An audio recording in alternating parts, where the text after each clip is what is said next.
Hey guys, welcome back, episode 33. We're going to go into the ankle again. We posted last time, or a couple of episodes ago, about self-assessment in the gym.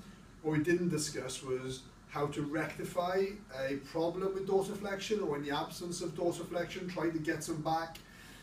We see a host of different techniques used. We like a couple of very simple methods.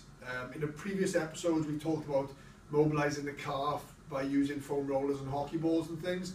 We're just going to show a positional stretch, and then we're going to show a traditional calf stretch, just because they still have a place, and we think that they are performed badly in many cases. So we're just going to kind of reiterate the technicalities of those now. So in the first instance, the one that's most commonly used for dorsiflexion, a loaded dorsiflexion, is a band assisted mobilization. So what we'd ordinarily do is get the band fastened onto something quite low. If I was doing this for myself, this would be actually floor height, but we haven't got anything to anchor it on that low. So we're going to anchor it onto the lowest point we have, but in the gym it would be on the bottom of the squat rack or something movable.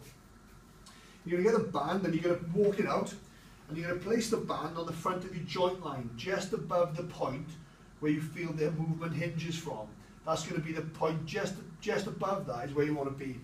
You're going to walk it right out until we get a strong stretch. My preference now is to go to the knee on the opposite side, because this is not a balance exercise or a strength exercise. It's an option to work in some of the corners of your ankle. So what we're going to do is we're going to start off by ensuring that we're maintaining some kind of arch in your foot.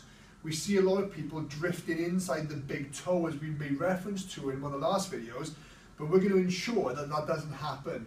I rarely see people having a loss of mobility in the inside part of the ankle capsule. So we're going to spend more time on the outside corner. So you're going to aim the kneecap at the center two toes first, and you're literally going to add some load onto that knee by using the same elbows, my favorite version. Another option for that is to get something heavy on the leg there, so that you can just have a sustained effort with little effort for yourself. As I said, my preference is the elbow, so I'm going to sustain a glide into dorsiflexion, and then I'm literally going to work around this front outside corner of my ankle, trying to keep my heel down. You can even hold the bottom of the leg if you like, and just work out that ankle corner. Find the spot where it feels like it's quite restricted, and then spend some time working there. The band's quite nice. It encourages an accessory glide in the ankle, which is favourable towards opening up the capsule into dorsiflexion. So we like the band as well. Band strength will be dependent on individual preference, of course, and ankle size as well. We like to superset this with an actual formal stretch. Now, most of our stretches tend to be active movements as opposed to passive ones, and you'll see that now even with this one. Many people are familiar with the traditional calf stretch, which is hands on the wall and off you go. And we're just going to talk about the technique of that, so this done really well. We don't mind this stretch. You're going to put your hands on the wall. You're going to put your stretching leg behind you, and making sure your heel and toes are lined up. And my knee, again, is going to be aiming for the center of my two toes. Now from this position, it's actually a hip-driven movement that we're interested in. So from here, I squeeze my bum and squeeze my tummy as hard as I can.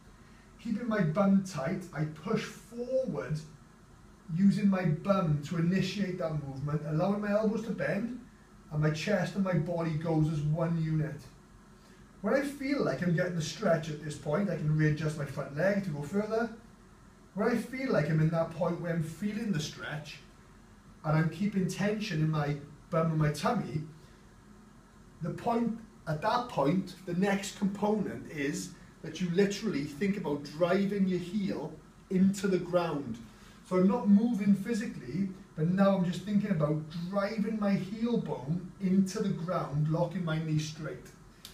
When we find that guys really focus on creating tension here first, and transitioning into the stretch position here, it really focuses the stretch much more locally. And then when we get them to drive the heel into the ground and encourage that knee extension, it really, really intensifies it.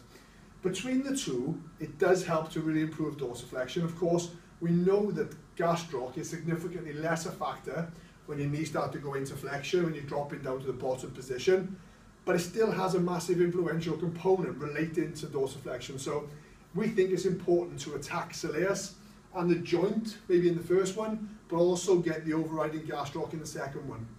As usual, guys, have a go, play around with them yourselves. Let us know what you think. Cheers.